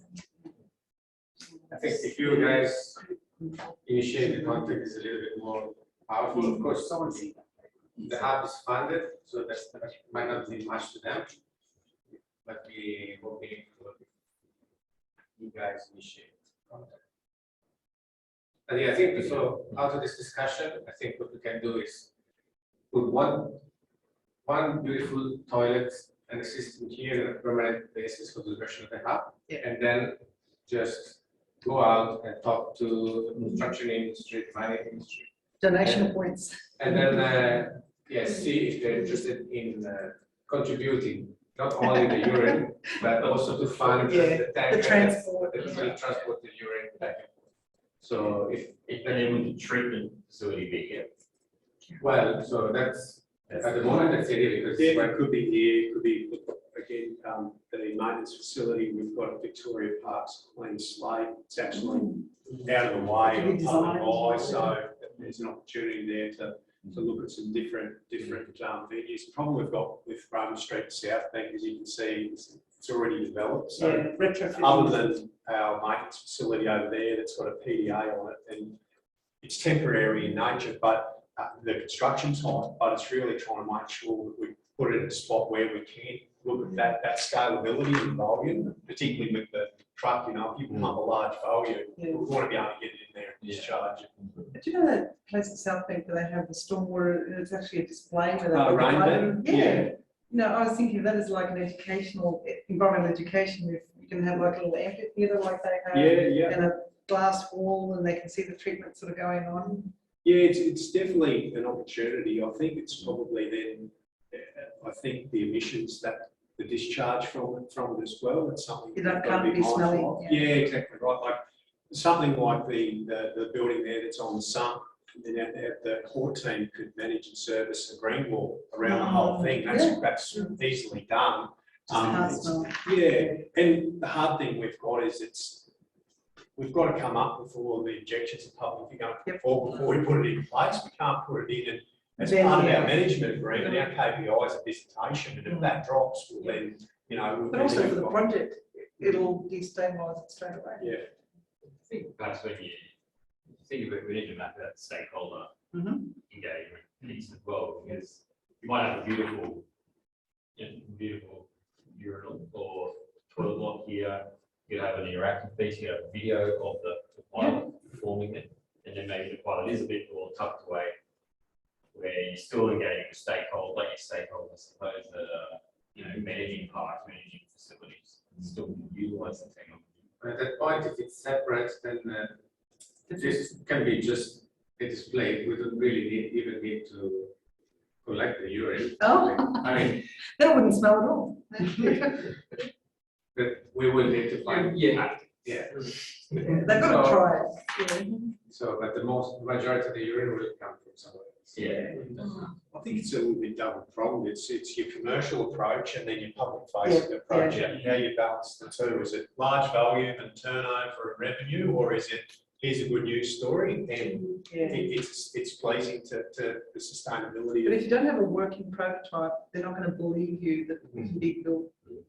Nice beds. Agreed. People do want to see and touch things. We don't want to touch. I think too, because, the toilet design required for future large scale like buildings and that will be new to people. So if you can have that as your public facing piece, so people understand. Curious. You can have a toilet that separates, but then in terms of actually achieving the science piece of the project, you just need a big urine to work with. So you need a workforce, probably predominantly male, and it goes to a doctor. Yeah, because Because they're all day long, they're mostly. we really had a hard time. It was like, 5 people probably at the innovation center that were regularly. We were trying to get contractors. Locking up toilets. Organized school tools. Like shit like that goes to the toilet. So yeah, so that's. So that's good feedback. And I think the work would be identifying these new partners that can give us access to more urine, convince them to contribute just the cost of the transport. I mean, they already have to pay for that. waste to be taken So away. on the transport part, there are the companies which come with the pump. Yep. And has a bigger tank, but probably you might need to A dedicated. work with them. It's not really dedicated, it can be the same tanker, but rather than, the tankers are always actually in sections. Some of them are, fully, monolithic. You can actually have sections, probably out of the 4 sections, 1 section can be just purely your oil. The other 3 can be monolithic. So one thing is there's 2 suction points. Again, because urine is going to be collected separately, you can actually just, it's like a vacuum, just plug it in, it'll suck out urine, goes to the smaller tank, and the major pieces and the flushed one can go to the monolithic bigger 3-part one rather. So, so that's actually you incorporating, you're not actually more cost. Still, one person comes there. One of the things is has 2 suction points: urine, smaller portion, major feces, and then of course that person always carries water because he actually fills in water for the hand flush and also the hand wash and the flush. So you need to accommodate with that. It's a small tank, right? So that's easier to achieve. But not easier to achieve. You need to incorporate that to the suction team, the tanker. That'll be the best way to go. Tankers are recommended on a company. Yeah, they're part of the service. So you pay probably, I think monthly, it's only pretty minimal cost, around $100 $120 per month. But that includes servicing as well. Yeah, so that's pay fast, Yeah. water it back into the tank. Actually, it's less than that from memory. Yeah. It's quite cheap, yeah. With the exhibition, once COVID lets us have the Brisbane exhibition again, that's masses of people, but also the education value, where they have the agricultural homes, we can link it all back to food security, circular economy. Because you have funds, because you can use this fund to actually redesign the suction tanker. So that they're the people who will definitely help you out, because I'm talking about the construction industry and the major infrastructure projects like Hachis and PMGs and all those guys will definitely be able to help you out. But the thing is, who is actually transporting it? Who can transport that for you? That's the person. You're just only getting a permission. Okay, do it. That's the permission you're getting from the customer side. But the transporting people are your key stakeholder. And they're going, because you want to design the whole system. This instance, you're going to have one more pump. So that's the cost of your, part of the funds you have to use that. So that's where your money is. Does the coast fires of the world organise the pump out? Yes, sorry. They have subcontractors. It's not actually both sides. But I mean, toilet and like when they provide it when it pumps out. Correct, yes. They keep a clean, empty one. Of course, from that point onwards, the pump trucks comes in every fortnight. Or if it's a more popular one, every week. So they don't clean. And then there's they drive to where it's. probably sewer, I think. Yeah. So Where what is that? are they allowed to? Yeah. Show Pump it them out. I think it's a bit of a licensing. If you guys give them a discount. To be able to just charge it to a But you don't, Okay, so good ideas, I think. So I think in the end, here we'll put a good looking toilet and maybe just a poster, a visual, and a garden, maybe like a confined garden that people cannot touch. With the flowers grown, with that, any like educational material. Then the pilot itself can sit anywhere hidden. It can be in your working area at the back here, parklands or Korea Park. And it's win-win. We're still doing.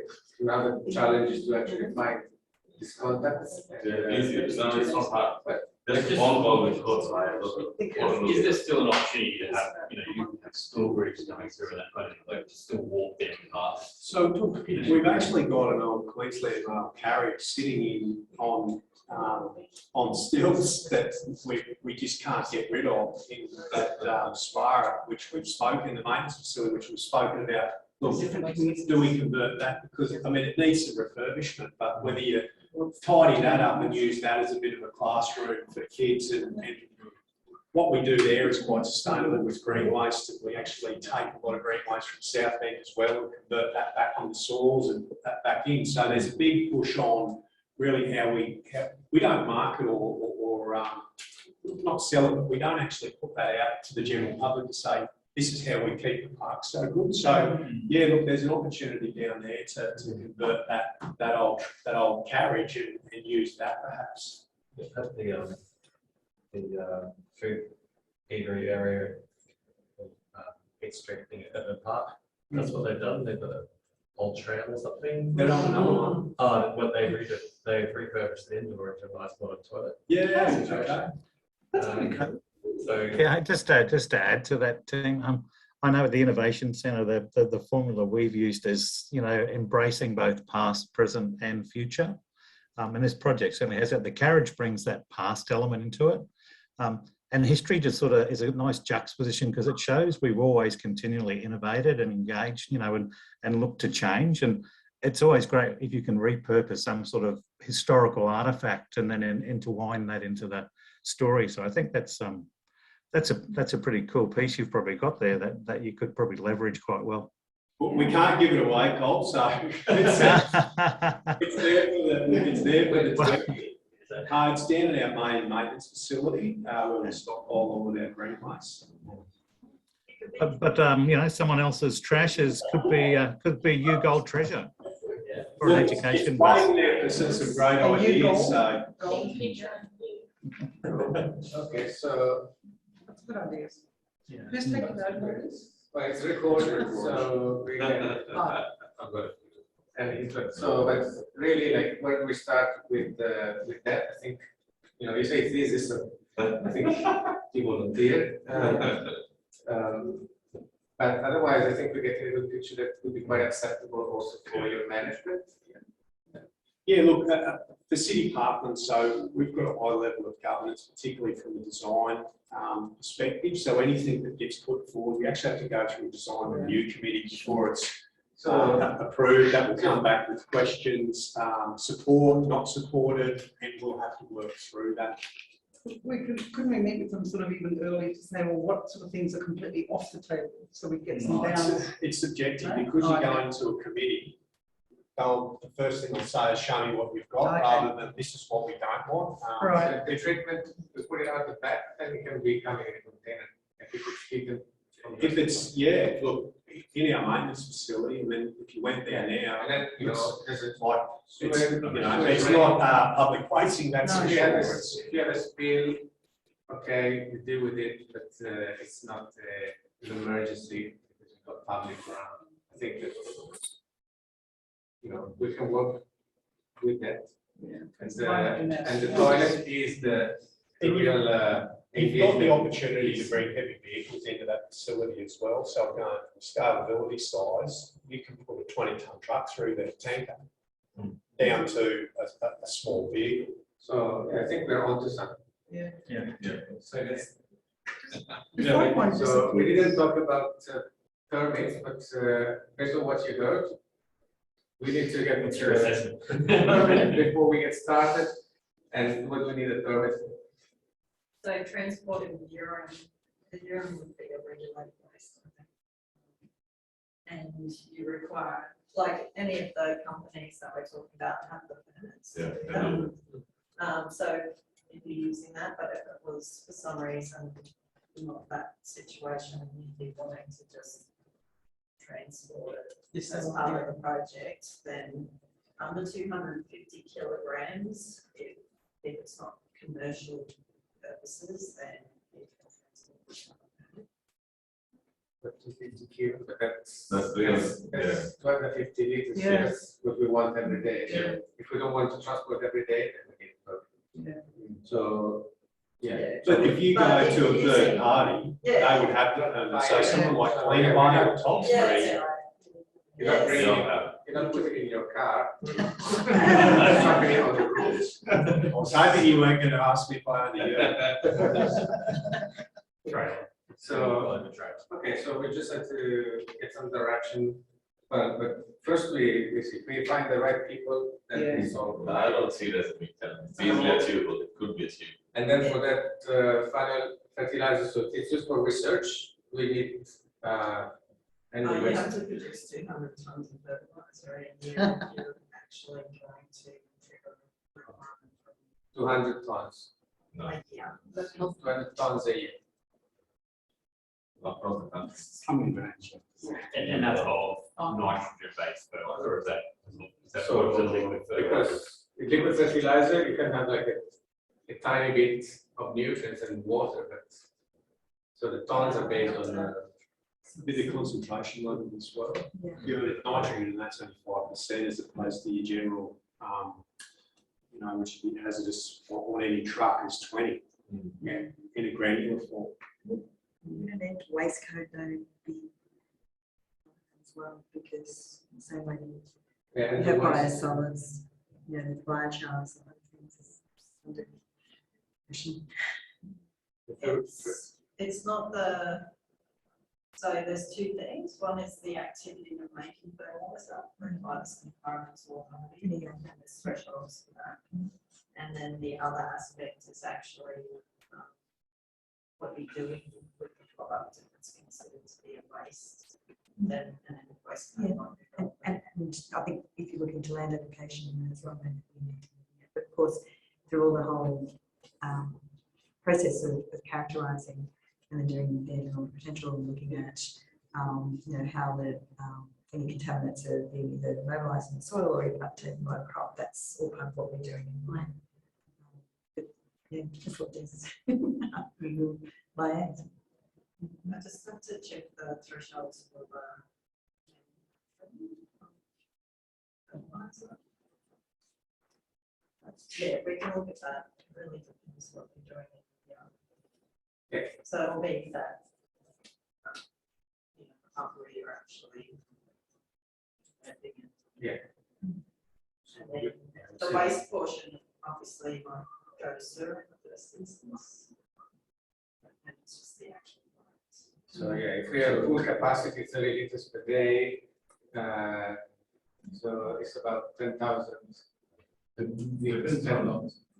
tons. The logistic is actually the challenge in this whole thing. That's what I'm talking about, the trucks, right? And then the logistic is about where you're going to place your manufacturing facility, converting to the, so that doesn't trigger a EA.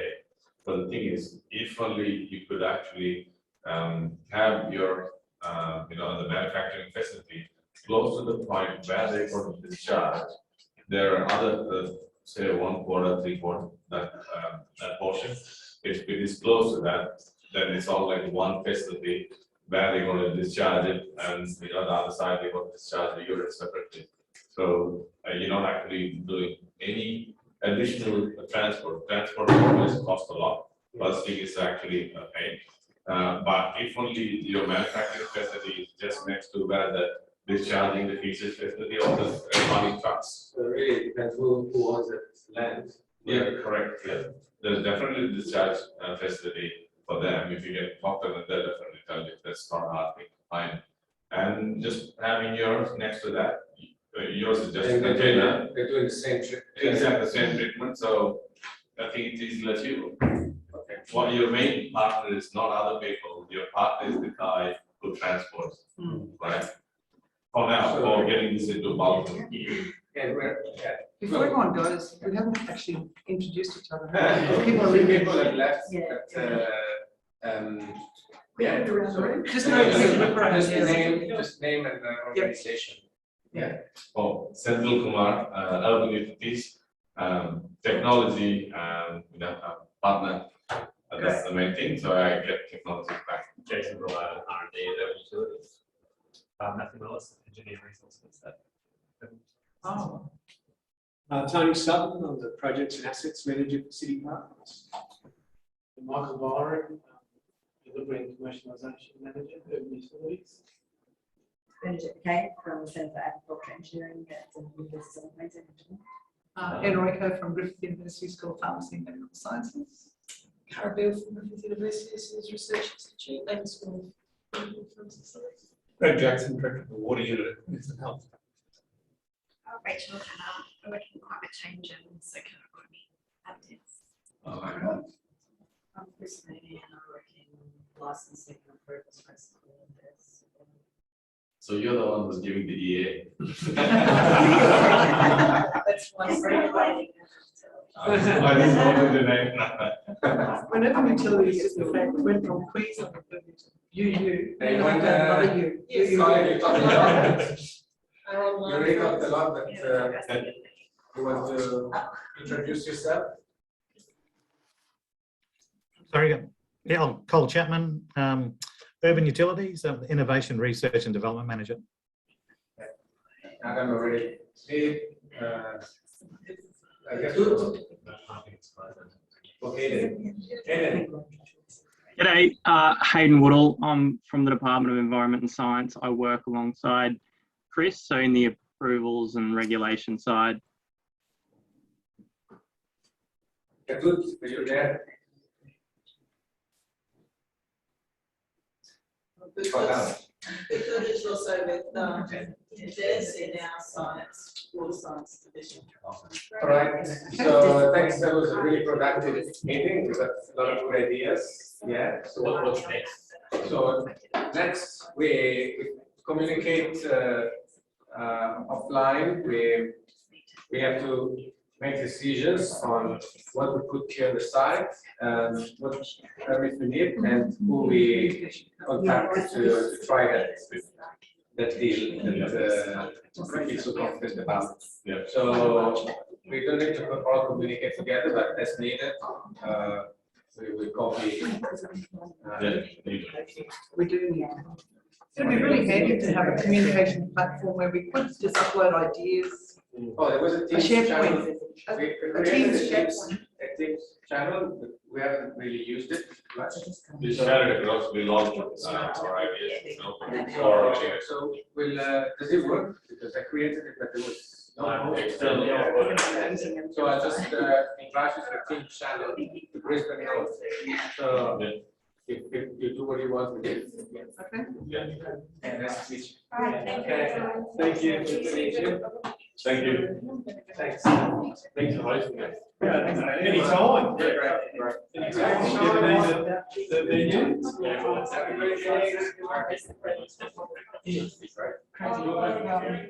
And this is what we do now. Good night, Mr. Bowling, Hey, I'm just sitting before I, none of the directors.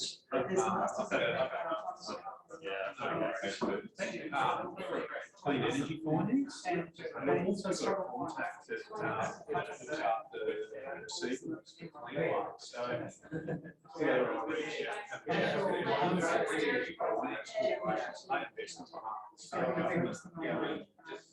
What clarity we just need to get some way to just finalize. You know, where they will actually, where they will get stuck, either to where they will get stuck. But if it's, it has to be something stuck, it can't store it. Because that one is like really, really flat. You have to actually flat it out or just escape it. That's the only thing. It's all Capture it or use it somewhere else.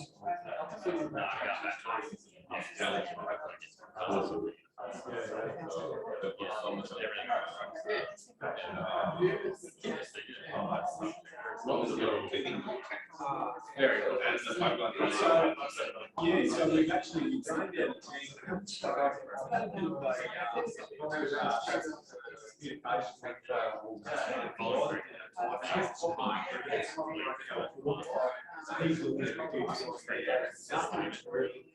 Yeah, but yeah, I was looking at it. I've been